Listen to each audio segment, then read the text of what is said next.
The two-child limit is imposed on Muslim families in a troubled province in Myanmar. The government has blamed a growing Rohingya population for stirring tensions with local Buddhists. But is it a violation of human rights or a justifiable measure to maintain security? This is Inside Story.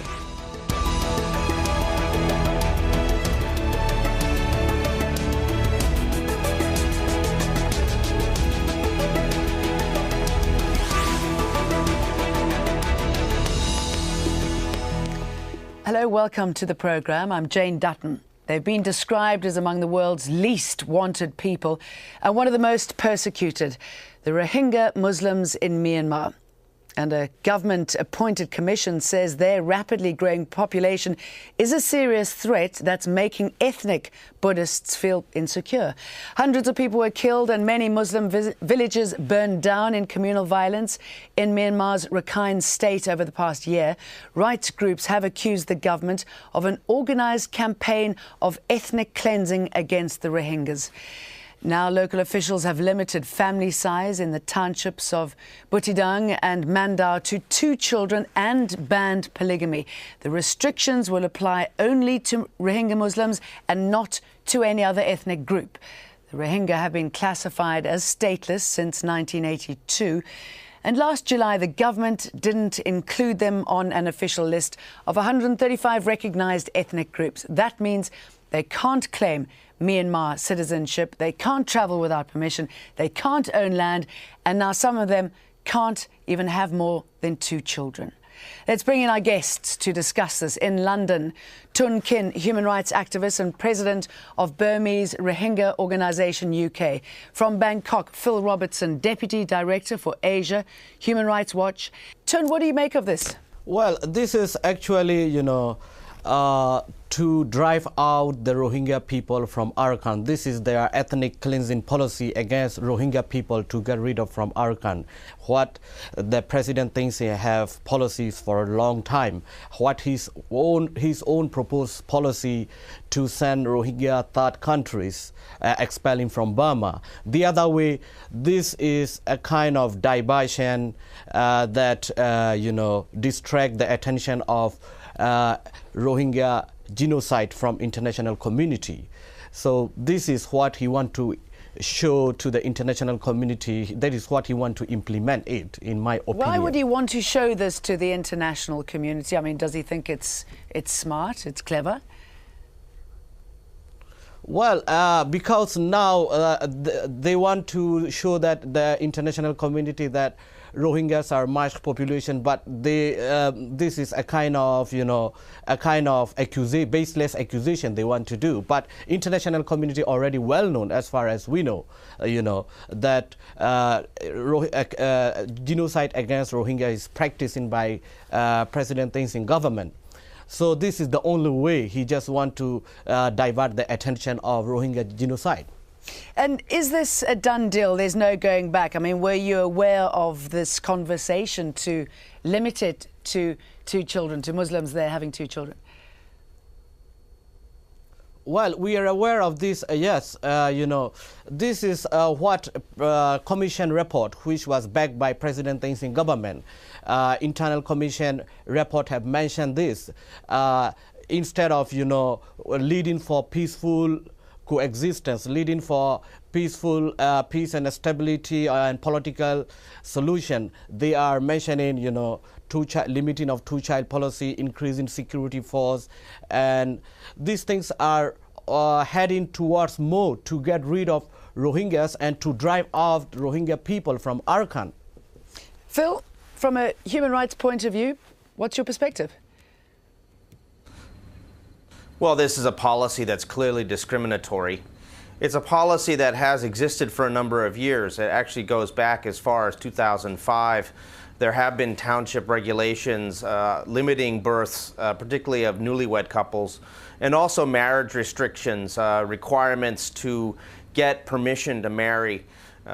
These processes have been highly embarrassing and discriminatory against the Rohingya. And it has, as your other guest indicated, been a driving force for pushing Rohingya out of Arakan state. There have been surveys taken by Médecins Sans Frontières and other NGOs on the ground who have found that the marriage restrictions and these restrictions on the number of children that a Rohingya family can have do contribute to people feeling that they must flee the country. So if they see this as some sort of success in getting Rohingyas, they've thought, well, if they turn this into a law, it'll have even more of a dramatic impact. Well, I mean, this is a discriminatory policy. It's a sort of one of the key areas that the Rohingya complain about as in terms of a policy, and it certainly will contribute to a continuing exodus from the state because people, want to marry the people they love, and they want to be able to have families. And what we're seeing with this kind of policy is an intrusive state presence to try to control the birth rates, connected to, according to the Arakan state spokesperson, Rakhine Investigation Commission recommendation. In fact, that commission did not recommend involuntary measures of this sort, but what you have is the extremists on the ground, the Arakanese Buddhists who are trying to push the Rohingya out, dictating the terms of debate, and the government of Burma essentially allowing them. So what has to happen now is the government in Naypyidaw, the national government, has to stand up and say, look, this policy it violates various different international human rights standards that we are going to accede to. It certainly discriminates against Rohingya children who are born without status if they're if they're the third child, the fourth child of a family, and it is something that we're going to now have to revise to end this clearly abusive and discriminatory policy. Tun, Phil suggested that the national government stand up to this policy and says it has no place in the country. Any chance of the national government doing that? And if they don't, how do you see this policy being enforced? Well, this policy,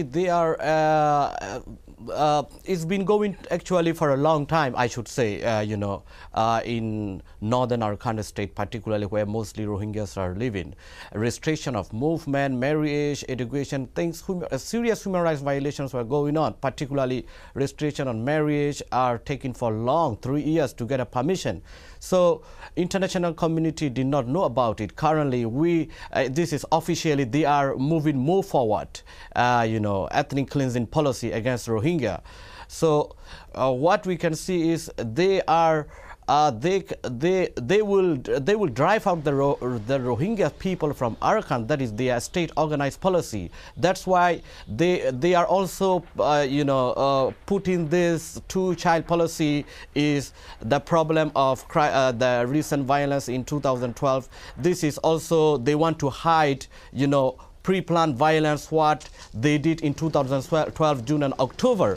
So they want to hide that issue, the pre-planned violence, to get rid of Rohingyas. That's what they did by state-organized ethnic cleansing policy. They want to divert it, so they will be implementing whatever way they can. So this is very important here. Okay, Phil, I was just going to bring Phil in here. I mean, how worried are you and how they're going to implement this policy? I mean, there's been high levels of violence against the Rohingyas. Are we talking, sterilization here? How far is it going to go? Well, that's an excellent question. And if the government of Burma continues to allow the extremists to control the terms of debate and discussion on this in Arakan state, it could go quite far. Our feeling is that this is a very, very serious problem. This is an indication of how much the Rakhine state government is prepared to twist and try to convert the recommendations from the Rakhine Investigation Commission to their own purposes. It's particularly chilling when one ethnic group starts talking about limiting the births of another ethnic group because it makes them nervous. And that is essentially the line of argument that the Rakhine Investigation Commission took. Now what we have is a reiteration of a policy of limiting the number of births of Rohingya. What that's going to do is going to not only cause greater problems for families, but it is also going to cause women who are feared of being perhaps arrested or harassed by the local authorities, particularly by the Nasaka, which is a border patrol unit that is particularly abusive and who will play a major role in implementing this policy, that because they'd be afraid of that kind of intimidation, they could be also deciding to induce abortions themselves. This is something actually that Médecins Sans Frontières has again found, that the fear of the local authorities tracking down women who are having more than 2 children has direct impact on women's health, and a very negative impact, because these women are self-inducing abortions, and then if something goes wrong, they do not have the permission to travel out of the areas where they are, and complications in such situations often will equal death. So, I'm sure it can. This policy is not just about abusing rights, but awful policy is put on center stage, a policy that both of you say has been going on for some time now. Myanmar has been raising its profile on the international stage. Japan's Prime Minister arrived on Friday for the first visit by a Japanese leader for 36 years. And last week, Myanmar's president became the first leader to visit the White House in nearly half a century, making this commitment. We must forge a new and more inclusive national identity. Myanmar people of all ethnic backgrounds and all faiths, Buddhists, Christian, Hindu and other, must feel a part of this new national identity. We must end all forms of discrimination, and we must ensure that not only intercommunal violence is brought to a halt, but that all perpetrators are brought to justice. And that drew this response from the US president. I also shared with President Sein our deep concern about communal violence that has been directed at Muslim communities inside of Myanmar. The displacement of people, the violence directed towards them needs to stop, and we are prepared to work in any ways that we can with both the government of Myanmar and the international community to assure that people are getting the help that they need, but more importantly, that their rights and their dignity is recognized over the long term. Chun, there you've got the US president saying that it's important that people, Rohingyas, their rights and their dignity is respected. And then just days after that, your president introduces this policy. What do you think he is trying to say to the US president, to the rest of the world? Well, I should say President Thein Sein is a former military general. He is a world-class liar. He's just trying to get some support and to lift up sanctions. He's just saying something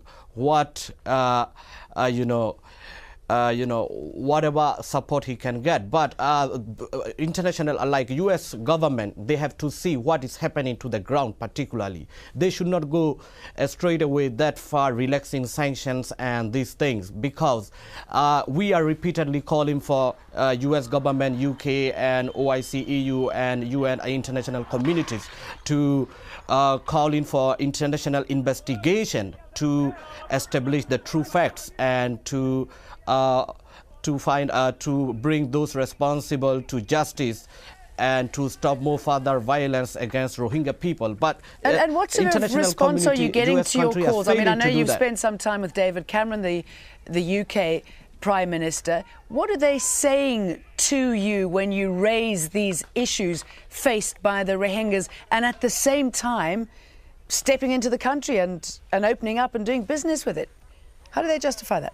Well, we are very frustrated about it. It is encouraging more to go forward ethnic cleansing against Rohingya and other Muslims of Burma. What is happening today? They have to look at what is happening situation on the ground, Arakan State and other parts of Burma where Muslims are living.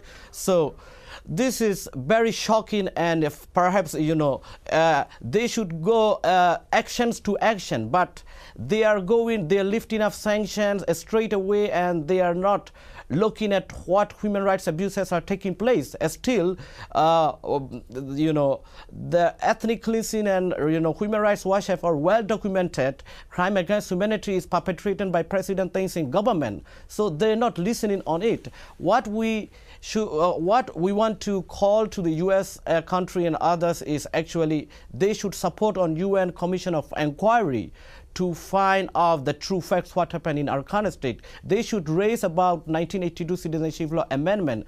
They should also call to restore Rohingya ethnic rights and citizenship rights, where Rohingyas are original and native people of Arakan. So these kind of things need to be done to also provide humanitarian aid all the areas of Arakan where Rohingyas are facing of shortage of humanitarian aid. You see, children are dying, many women are facing to deliver even their babies. So this is what U.S. government and they should raise up instead of lifting up sanctions. But what about movement within your own country? Excuse me, jumping in here. If we look at the opposition leader, or rather the lack of, Aung San Suu Kyi has been criticised for failing to speak out strongly in defence of the Muslim community.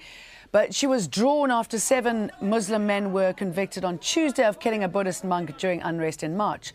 They were handed sentences of between 2 years to life in prison. Violence spread to 15 other towns and villages. No Buddhists have been charged. There is no transparency in Myanmar's justice system, and the administrative branch has too much influence. The judicial system has to be independent to be credible. Phil, what's happened to her? Is she working with you in any way? Well, unfortunately, Aung San Suu Kyi has missed many opportunities to speak out about the situation in Arakan state. This is not for a lack of trying on our part to engage with her to talk about these issues. Unfortunately, she has decided to duck this issue. And it's a shame because her type of moral leadership to change the terms of debate about the Rohingya is what is exactly needed in Burma right now. To basically put these rights issues back on the front burner in Arakan state. As we've pressed forward on these issues, we've seen an amazing reluctance by the government of Burma to deal with accountability for the abuses we documented last year in Arakan state, the ethnic cleansing and crimes against humanity. And in fact, now the government of Burma has had its Rakhine Investigation Commission, which also took a pass on accountability, which essentially ignored the issue. So Isn't we that would because support the idea government, of the having military some sort have been of accused of being complicit behind a lot of this brutal action?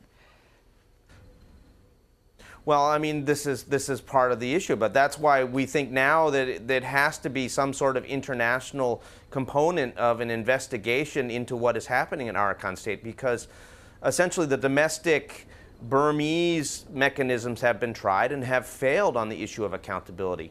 They've had their chance, and they're not prepared politically to move forward, nor is Aung San Suu Kyi prepared to take up this kind of call. So, at this point, it's important for the UN, perhaps the Special Rapporteur or the Office of the High Commissioner for Human Rights, to play a leading role in calling for an international investigation into what has happened in Arakan state over the past year and a half. Okay, let me bring Tun in here. This is something that should be taken up at the Human Rights Council in Geneva, and we're hoping that actually that will happen in the coming weeks, that there will be some sort of resolution that will be brought forward by the OIC or by other governments to press this specific issue, that there needs to be a real credible investigation and accountability process in Arakan state. Okay, Tun, I'd like to go back to Aung San Suu Kyi's, what some are saying, unforgivable silence on this matter. I'm not sure if you've had a chance to talk to her.